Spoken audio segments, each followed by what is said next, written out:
Hello, and welcome to Affordable Childcare Options for California Families. Today's session is presented by Laurie Furstenfeld from Childcare Law Center. Before we get started, we want to mention a few logistical notes. In order to turn on live captioning, please press the button with the C symbol below. It should be at the bottom of your screen if you're on a computer, or you might have to press around a bit if you're on a phone. This session will be recorded and it will be uploaded to our website within 1 week of the event. Please feel free to use the Q&A or chat to ask your questions. You will receive participatory MCLE credit within 1 week if you're present for the full presentation, and your certificate will be sent to the email address you submitted with your registration. We'll be playing a short video and then the presentation will get started. Thank you.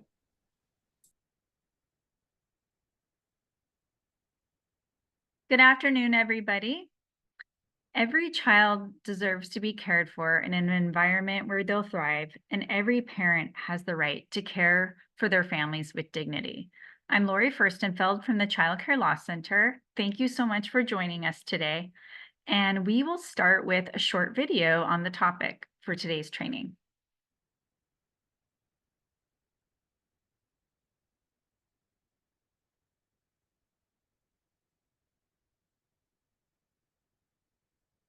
I don't believe there is sound. I don't hear sound coming through on my end. Okay, let me try to reshare.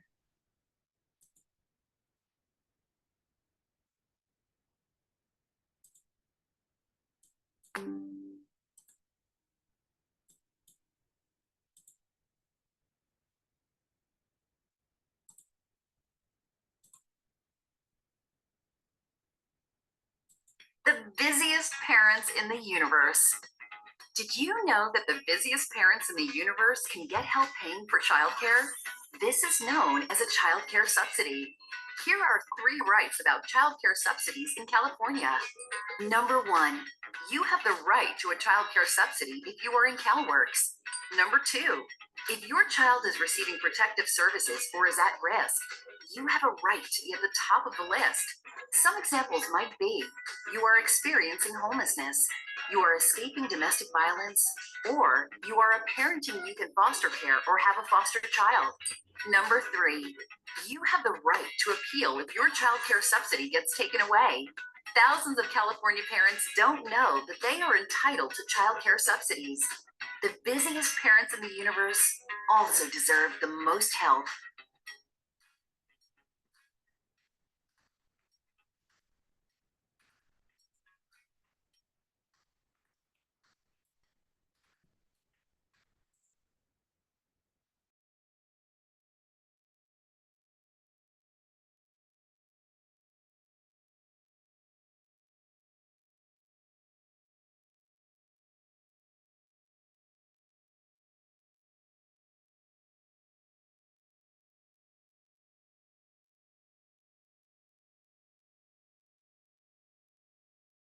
Oh, I am so sorry. I was on mute. Thank you so much for kicking it off. I like to start each training with what do the attendees think of when they hear childcare? And you can feel free to just throw this into the chat.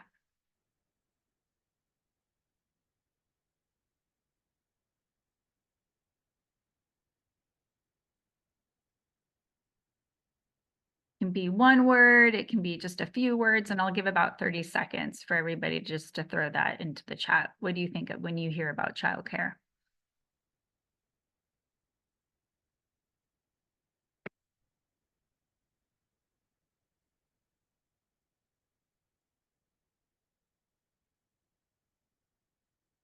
We have brain development.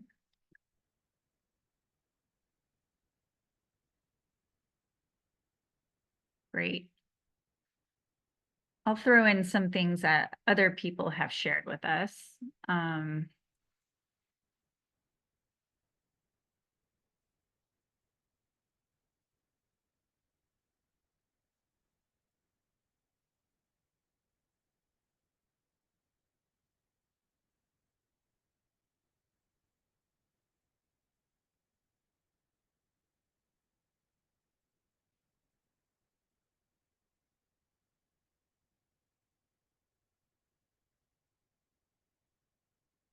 Great, thank you. Okay, we will get back to this in a moment. Can we move forward with the next slide, please?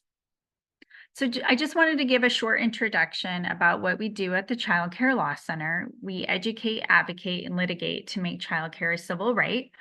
We are a qualified support center, so we offer legal technical assistance trainings like this one to QLSP attorneys, and in certain instances, we do also litigate with legal aids, such as many of you. We also work on policy reform, so we create just policies, mainly at the state level with our advocacy partners and also with legal aid attorneys in the area of childcare. We also have a lot of publications on our website. So if you ever have a question about childcare law, please check out our website. We have Know the Laws for parents, providers, and attorneys. And we offer limited legal representation sometimes on our own to childcare providers and parents. For example, if they do have a childcare subsidy and it has been unlawfully stopped or taken away, we sometimes represent parents in those circumstances. Next slide, please. So I'll read out some of the answers in the chat about what do you think of when you hear about childcare? Growing up with other children, stable placement for children, families' ability to work, development of key social emotional skills, child development.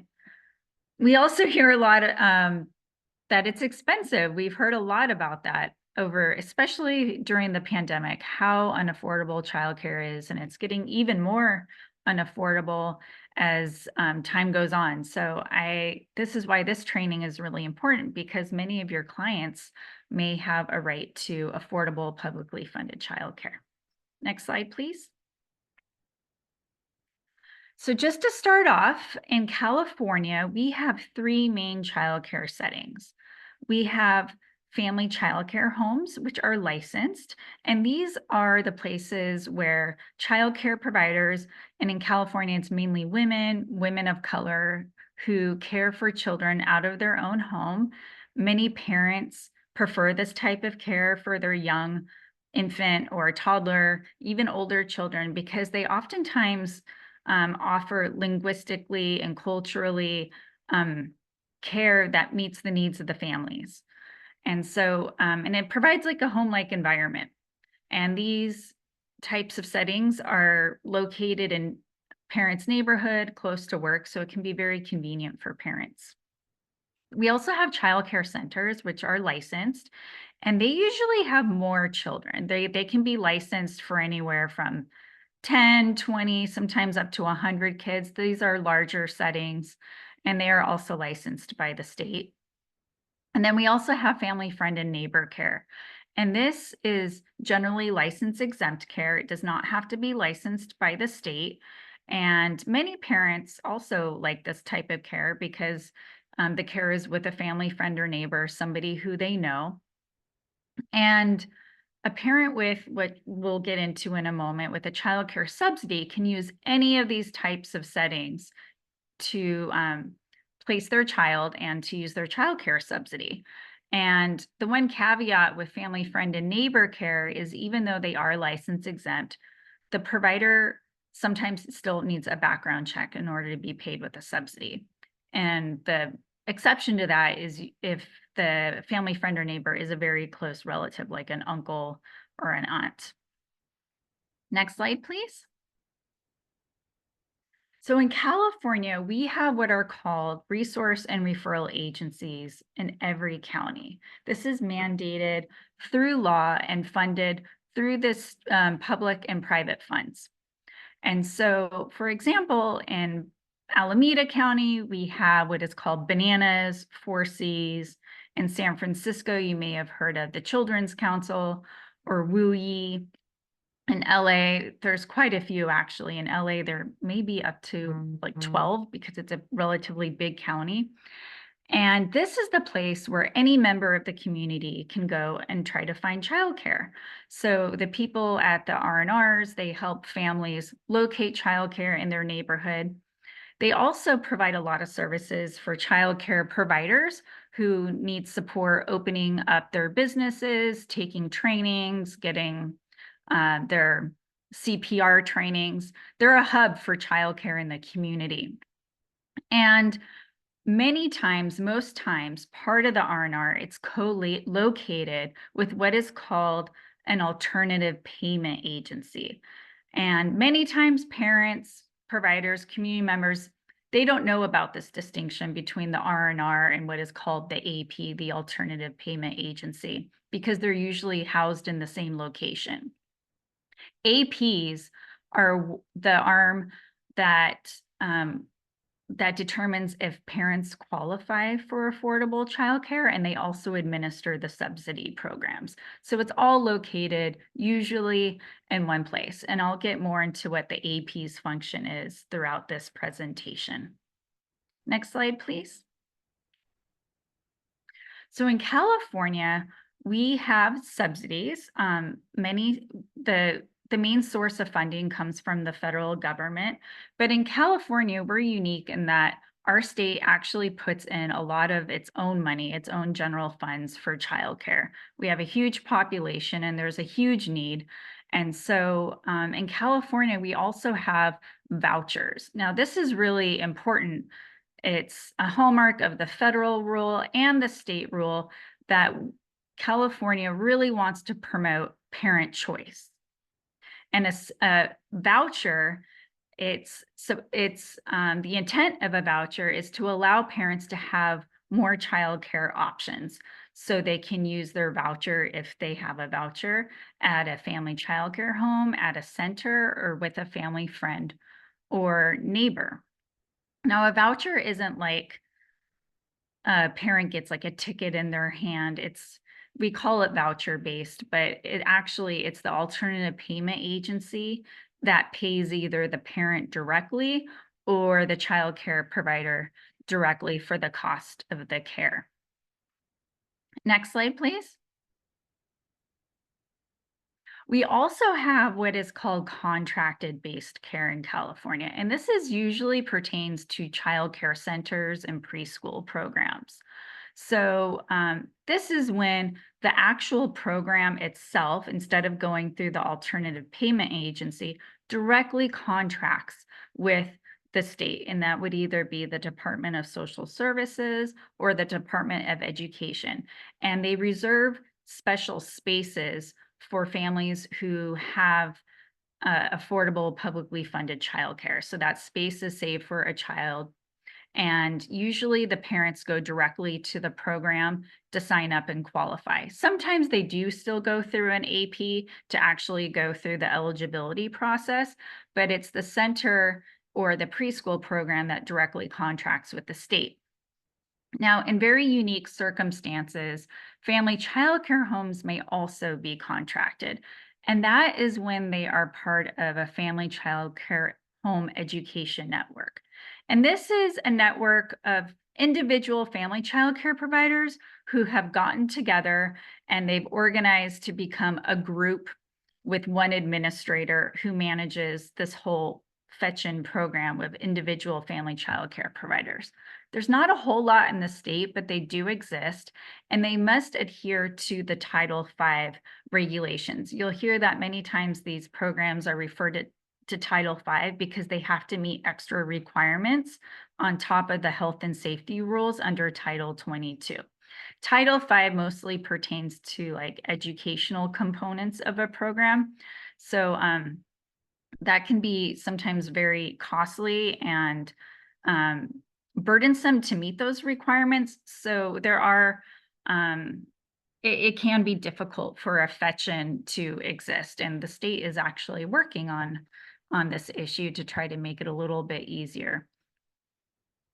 Next slide, please. Okay, so who administers publicly funded childcare programs in California?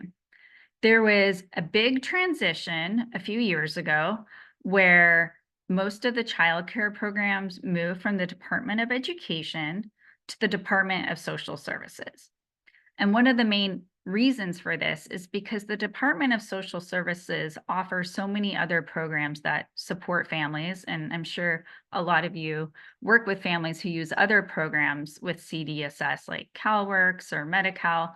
And so it just made more sense. This is one of a few reasons to move the child care programs also to the Department of Social Services with the aim of serving the whole family, whole child. So the Department of Social Services administers CalWORKs, childcare, the AP voucher contracted spaces, and the emergency bridge vouchers, which I'll get to in a moment. Those are for families with children in foster care. And then there are a couple of programs that are still with the Department of Education, and that is state preschool and TK, and transitional kindergarten. We also have the federal program Head Start, which is run by the Head Start agency. And sometimes cities or counties have their own specially funded childcare programs that are administered by the county or city. So if you live in like San Francisco or Alameda, you can also ask the resource and referral agency if there's other locally funded programs that the families you are working with have. Next slide, please. Okay, we will start with CalWORKs childcare. Now, this is a really important type of childcare because it is the only childcare, the state publicly administered childcare program that is actually an entitlement. So if you have clients who have CalWORKs, they are entitled to CalWORKs childcare. If you have a client who does not have CalWORKs but qualifies for CalWORKs, you'd want to ask your client about whether they would want to see if they're eligible for CalWORKs or enroll in CalWORKs because they would get childcare. The first stage is called stage 1, and parents are supposed to get this type of childcare as soon as they sign up for CalWORKs. That is the law. They're supposed to be offered childcare, and parents are not supposed to be required to participate in an activity, a CalWORKs activity, such as job training or work requirements until they have that childcare. Now, unfortunately, we hear from a number of parents who who report to us that their caseworker in CalWORKs has never informed them that they're entitled to childcare. And so it's really important if your client does have CalWORKs to ask them if they're getting it, because it's not uncommon, unfortunately, for us to hear that welfare agencies are not offering this. Now, once the parent leaves cash assistance, or they're considered what is quote unquote stable, then they move on to stage 2 CalWORKs childcare. And that is also, it's like an entitlement program. And they are entitled to get this type of childcare 24 months after they leave cash assistance. And so they get that. Their parents are supposed to get that type of care continuously. Like I said, the transition is supposed to be seamless, but they are supposed to get this for 24 months. Now, the important thing is that they only get it for 24 months after they leave cash assistance. So let's say it's the 25th month after they left cash assistance, they never knew that they were entitled to this type of childcare. Then they've missed the boat. And I just have to pause just 1 second really quick, and I will be back in a moment.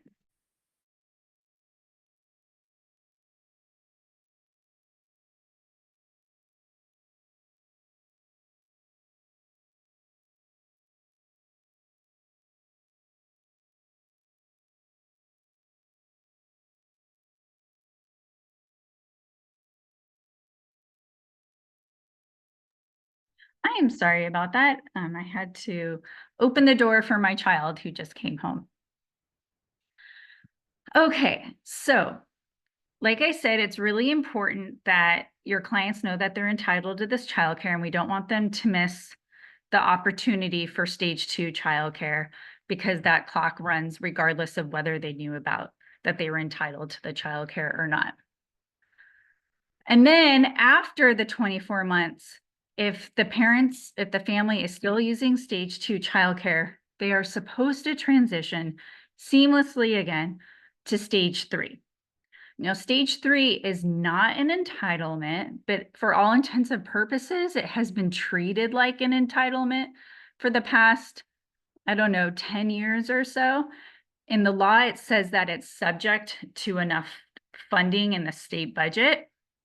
And the funding for stage 3 has not been cut in quite a few years. It was cut during the recession, and there was a lawsuit involved, which we worked on, and it was successful. So the parents did get their stage 3 childcare back, but it should be noted in the law that it is not an entitlement.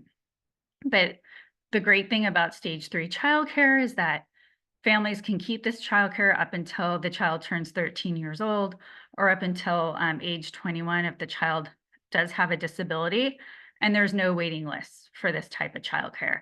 So if you have a client who says they have CalWORKs childcare, or they're waiting for CalWORKs and they're on a waiting list, that should be a flag for you to say, that's not right. And you can either contact us, or if you're able to troubleshoot with the county or the alternative payment agency, your client should never be on a waiting list if they have CalWORKs childcare or if they're eligible for CalWORKs childcare. Next slide, please. Great. Okay, so now we'll get into the alternative payment vouchers. So in order to qualify for an alternative, for a voucher or for a contracted space in California, families have to meet one eligibility requirement and one need requirement. The same applies to CalWORKs stage 2 and stage 3. The requirements are the same. In order to qualify, the only difference is that CalWORKs stage 2 and stage 3 are for families who are currently receiving cash assistance or who formerly received cash assistance. And the age limits are again here. Next slide, please. So families only have to meet one of these requirements under the eligibility requirements. They have to have a child who is receiving child protective services, or who is at risk of receiving child protective services, or who is at risk of abuse, neglect, or exploitation. The family can be experiencing homelessness and qualify under this category, can be receiving cash assistance. Many families qualify under this next category. They have to be earning under 85% of the state median income.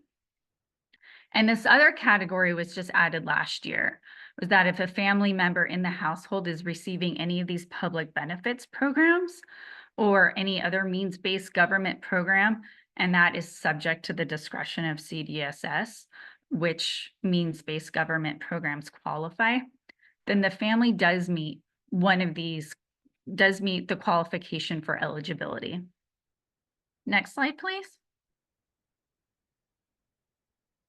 Now, this is the need requirement. So like I said, families have to meet the eligibility and a need. So they also have to meet a need.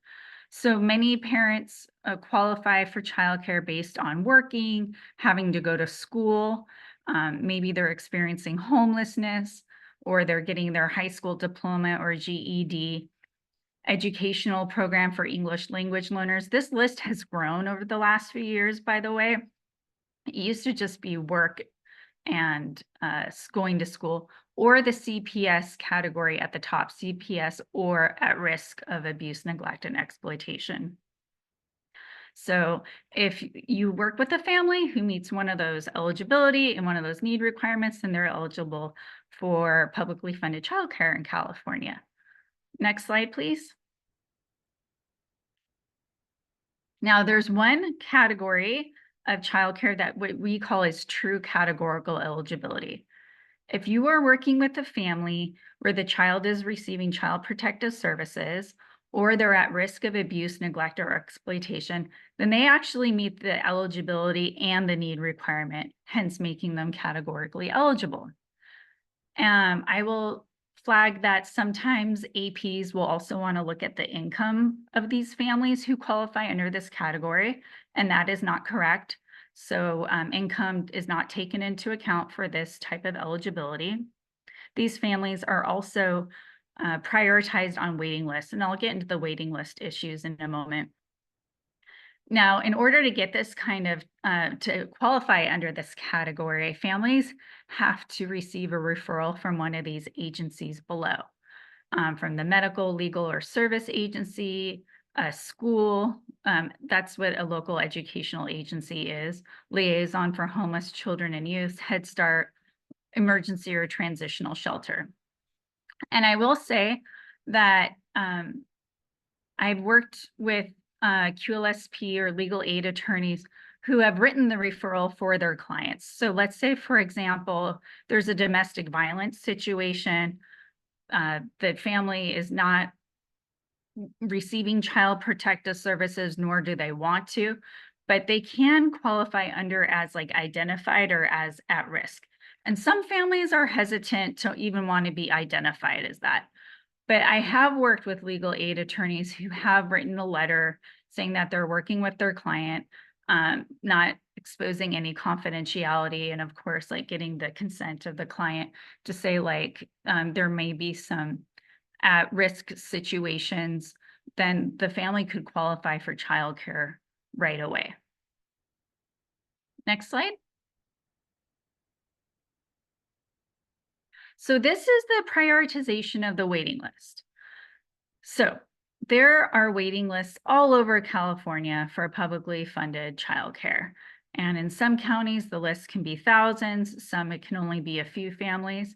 There was a lot of movement on taking families off the waiting list during COVID with the influx of the COVID-19 ARPA dollars. So California was able to add over 100,000 new childcare spaces, and that resulted in taking many families off waiting lists, which was pretty remarkable. So don't be surprised if the family you're working with does get put on a waiting list. Like I said, if they're categorically eligible for the CPS or at-risk category, they are supposed to be moved to the top. And this is all in statute. We have the statutes in this PowerPoint with the hyperlinks that you can refer to. Now, the next priority is lowest income first. So the way that agencies are supposed to organize their waiting lists is by the parents who earn the least amount of money go at the top. And then 2 additional categories have been added in the last few years, where if there's 2 families with the same income and one family has a child with a disability and the other family doesn't, then the child with the disability gets priority. And then now we have even a 4th priority, is that if they're the same income and there's a child with a disability and then the family with the primary language is a language other than English, then they're the next in line. So you can see these waiting lists can get quite complicated. One thing to raise is that if you know your family has a very, very low income, if they're on cash assistance and they're not receiving CalWORKs or never received CalWORKs, it's important for families or you as the attorney to check in with the AP to see where the family is on the waiting list. The waiting lists, there can be significant movement over time, and sometimes agencies have a hard time getting a hold of the family to let them know that they're off the waiting list. So we always suggest to parents and attorneys to check in with the AP from time to time to see where they are on the waiting list. Next slide, please.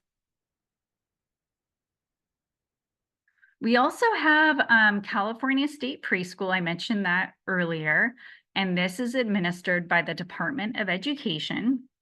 Now parents can use their voucher for preschool, or the preschool programs have directly contracted spaces. There is no need requirement for part-day preschool. So if the parent you're working with is looking for a 9 a.m. to 12 p.m. program, they don't actually have to be working or going to school. They can just qualify on those eligibility requirements, like based on their income, if they're receiving cash aid, if they are if they meet the CPS category, which actually automatically already meets the need requirement, but they don't have to be meeting that need requirement. Now, for full day preschool, they do have to meet the need requirement. So it would be like any other program. Now, the waiting list priorities are pretty similar to the ones I just went over. The difference with preschool is they have different priorities for different aged kids. Next slide, please. So in the past few years, there's been a lot of reform when it comes to continuous eligibility. And this means that parents or families receive childcare continuously without any reporting requirements. They don't have to turn in paperwork. They don't have to submit in a change of address, or if they get a small raise at work, they don't have to submit. They don't have to report anything unless their income, if they're qualified based on their income, unless they start earning over 85% of the state median income. And in that instance, the parent would go back to the alternative payment agency or the program where their child is to get reassessed to see for sure whether they still qualify. Before this law changed to guarantee continuous eligibility, parents got kicked out of the program for all sorts of reasons because there were these 3 to 5 day reporting requirements that parents just couldn't keep up with, even if they changed a class at school and didn't report it, or, like I said, if they got a small raise or they moved or they had another child, if the agency found out, then they would just kick them off for not reporting. So initially the law changed to 12-month eligibility, and now there's 24-month eligibility for many of the childcare programs. The only exception is the CalWORKs programs. They still only have the 12-month continuous eligibility requirement until recertification. And as a side note, we at Child Care Law Center found this change in law excluding families with CalWORKs to be inequitable and unjust, and we've been fighting to apply the same 24-month requirement to the CalWORKs programs as well. There's a bill right now that's going through the legislature, and hopefully it gets signed. It's still alive, so we're hoping that soon this rule will change and all the programs of childcare, including CalWORKs, all the families will be able to benefit from the 24-month continuous eligibility requirement. Next slide, please. Okay, so I keep on calling this childcare affordable. It is very affordable, especially now for parents who qualify, but it is not free. So parents still have, which is required by the federal law and our state law, that they have to pay a share of cost. So if they make a little bit more money or more money, then the cost, the family fee is based on family size, income, and whether they're using full-time or part-time care. So families will have to pay this family fee. There's also what is called a co-payment, and that's the difference in the cost of care and the subsidy amount.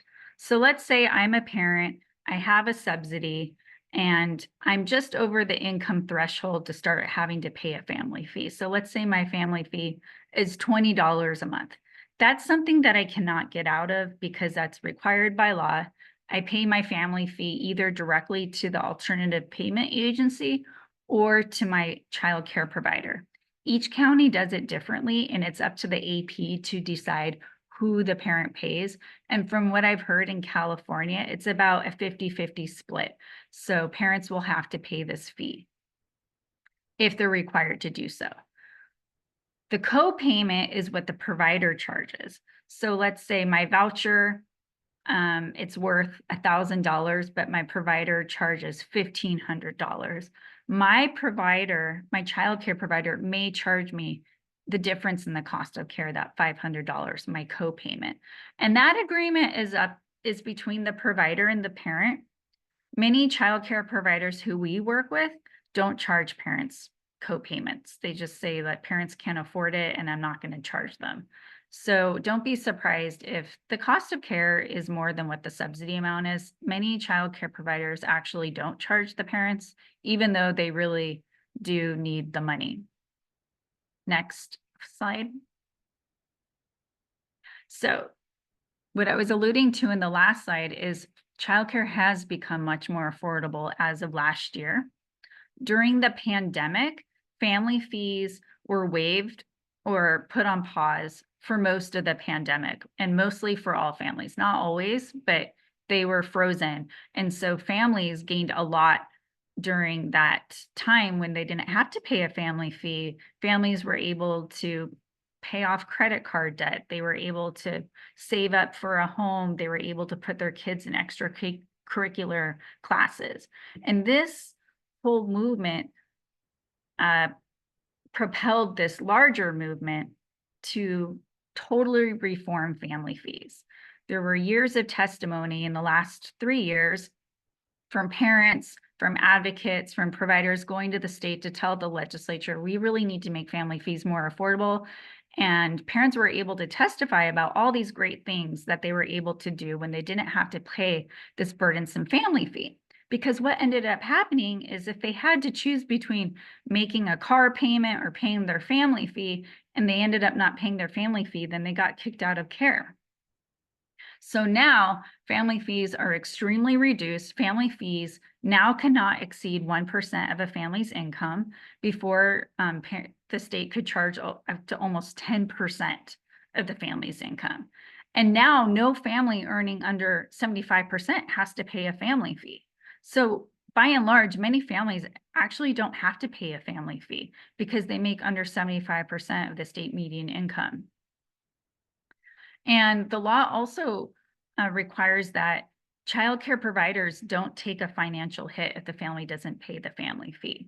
So that means that when there's negotiations being done in the state budget, the money that is allocated to support providers can't be at the expense of families and vice versa. So this policy cannot hurt childcare providers. They shall receive no reduction in pay because a parent is not paying a family fee.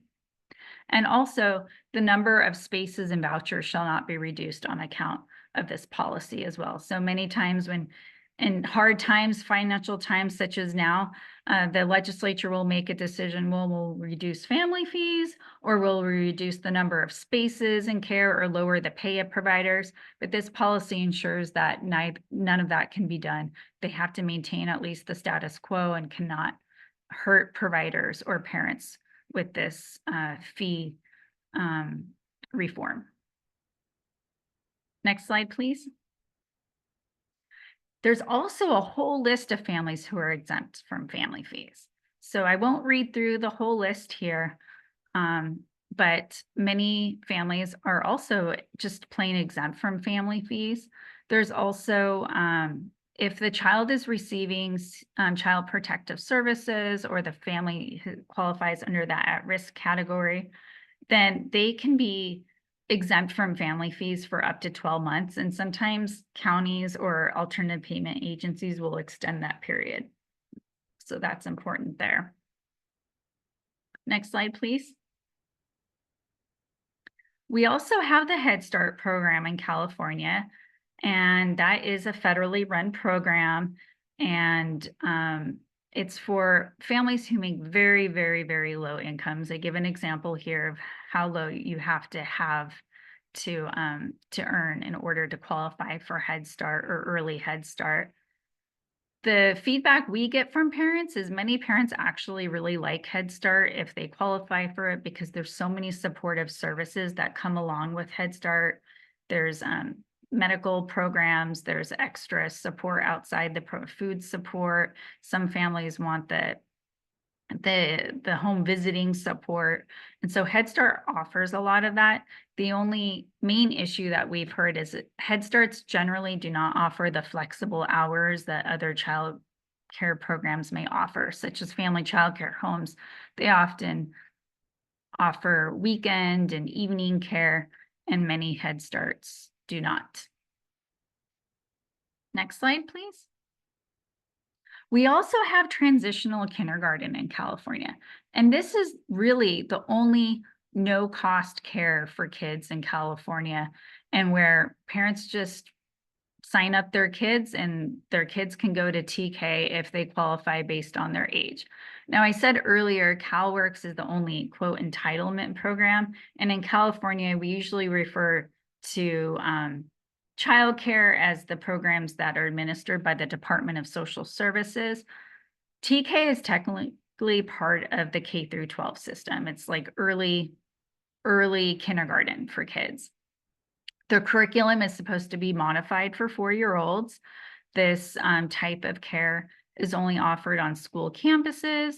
And an important thing to note is that parents with subsidies can still keep their kids in the non-TK school settings.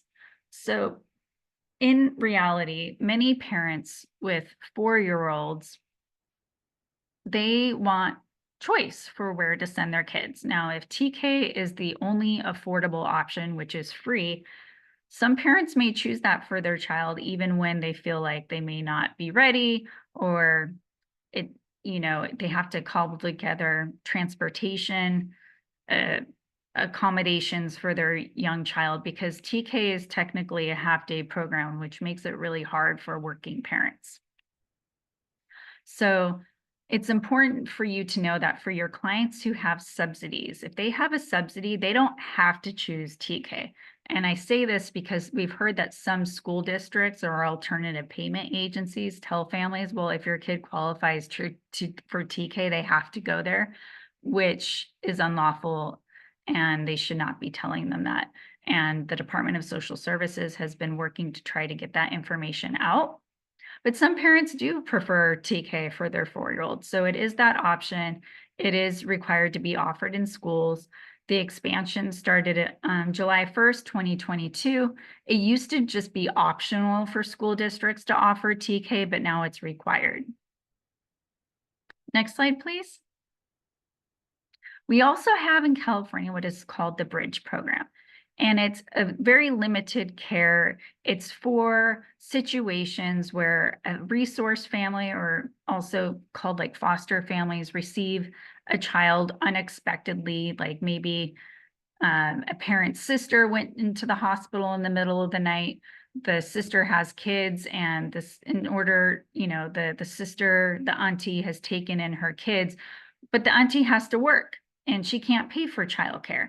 And to avoid kids going into like the foster care system and being able to stay with a relative, or even if they are placed with a foster family or a resource family, those families need help paying for childcare. And there is dedicated funding for families in California to receive childcare. It's supposed to be right away. It can be hard because of the supply, but the APs, or the R&Rs, the resource and referral agencies, and the welfare departments work to try to get this family childcare right away. And there's this dedicated funding for it to be paid for. Now, it's only guaranteed for 12 to 18 months. So a long-term solution is usually needed. And the resource and referral agency will work with the family over time to try to get them to qualify for more long-term childcare. The great thing about this program is there is a dedicated navigator, because navigating these systems of childcare and child welfare and payment can be really difficult for a family. So there are navigators to help families with this. And then also the family and the childcare provider will receive trauma-informed care for how to work with kids who may be experiencing trauma from a new placement or related to being in the foster care system. They will receive this trauma-informed care. Next slide. So these are the eligibility and need requirements for the Emergency Childcare Bridge program. You'll see that it's a little bit more stringent than the other requirements, that the family actually has to be an approved resource family. So remember from earlier, I said if the kid is just considered at risk, or the family has been identified as at risk, of abuse, neglect, those families qualify for the other child care program.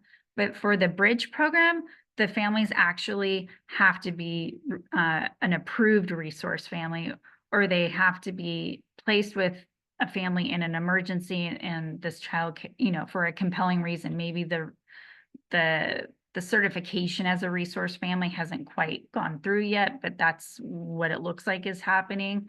Then they will qualify for the bridge program. And for the bridge, the need requirements are only worker going to school, or for activities for when the parent can't bring the kids with them, do they get childcare? Next slide, please. So this is the slide where we have all of the citations and resources where you can find the county letters, the bulletins. Some of these laws can be really weedy and complicated, especially when it comes to the income and need requirements. So the state agencies do put out guidance related to these requirements. And I will say the CDSS bulletins and guidance have become a lot more user-friendly in the last couple of years. The department is really trying to make an effort to write things in plain language and to provide hyperlinks to laws and forms. So they are a bit easier to read. And the Child Care Law Center, we're always here as a resource as well. So if you have a client and you really feel like they qualify for childcare and they're not getting it, please contact us. We also have publications on our website that you can refer to. Next slide, please. These are the regulations. Again, there's a list here. You can, everybody will get a copy of this PowerPoint, so you can take your time to look at the different regulations if you have questions. Next slide. And here is our contact information. So, like I said, if you have any questions related to subsidies, please feel free to reach out to us. We also specialize in the areas of housing rights. We did a training last month on housing rights for home-based childcare providers. We also have resources for families with children with disabilities and their rights in childcare. And we have other resources as well. So if you have any questions regarding childcare law or your client's rights to affordable childcare, please feel free to reach out to us. Next slide. Does anybody have any questions? Feel free to speak up. I think we're a pretty small group, or if you prefer, you can write your question in the chat.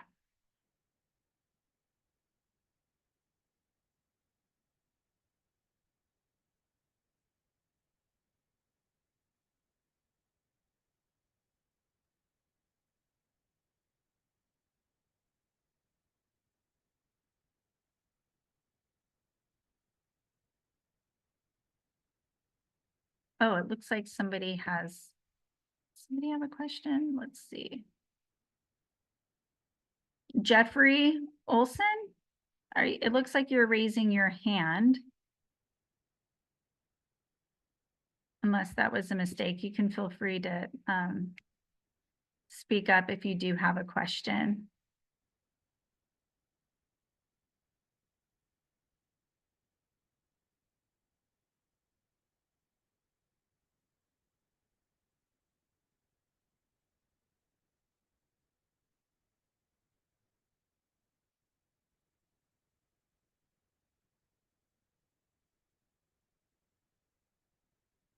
Okay, I don't see Jeffrey do you have, let's see.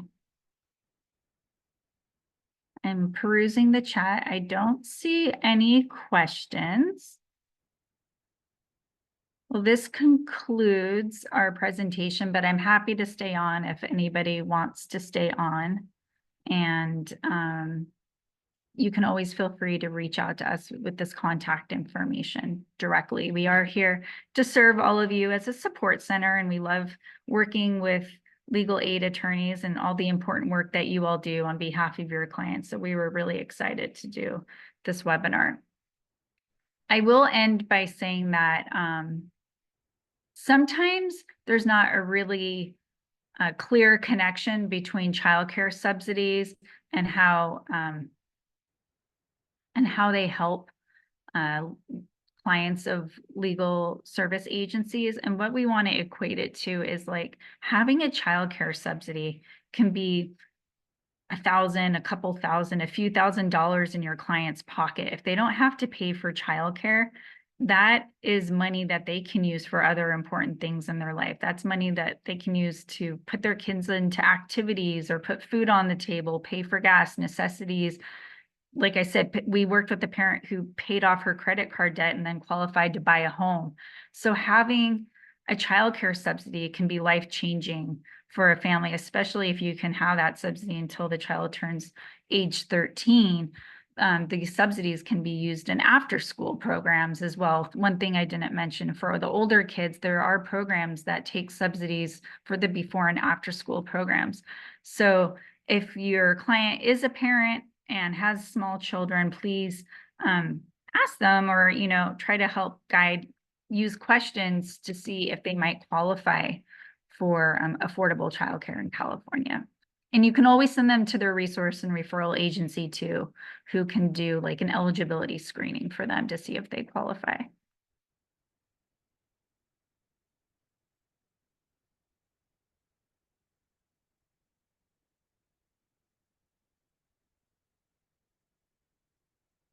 Okay.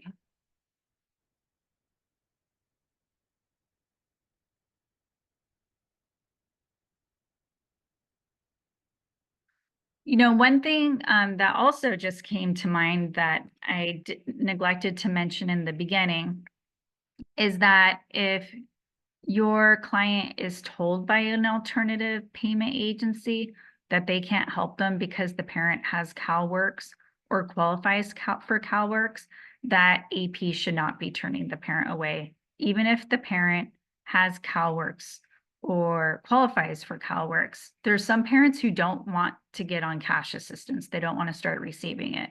So the AP, it must still help serve the family.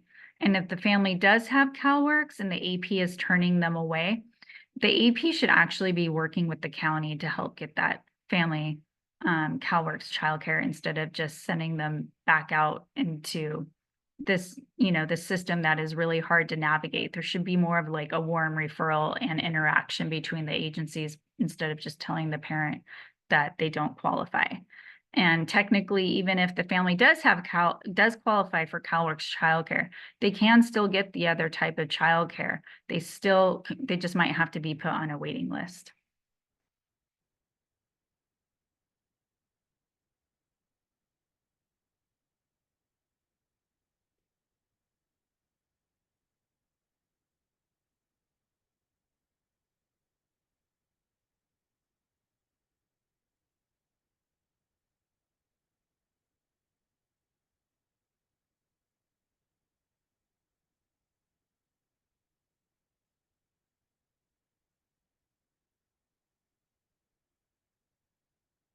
Well, thank you so much for everybody for attending this training. It was a pleasure, and I am going to go off screen, but if anybody has any questions before the end of the hour, I'm happy to answer them either through chat or if you want to speak up.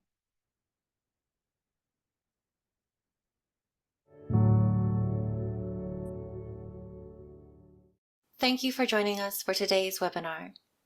This webinar was hosted by the Legal Aid Association of California, also known as LAAC.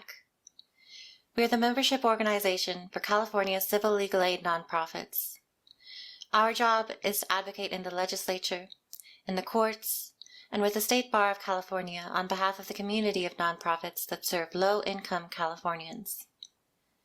In addition to our online and in-person trainings, LAAC provides coordination and advocacy for increased funding to support organizations like yours. Thank you.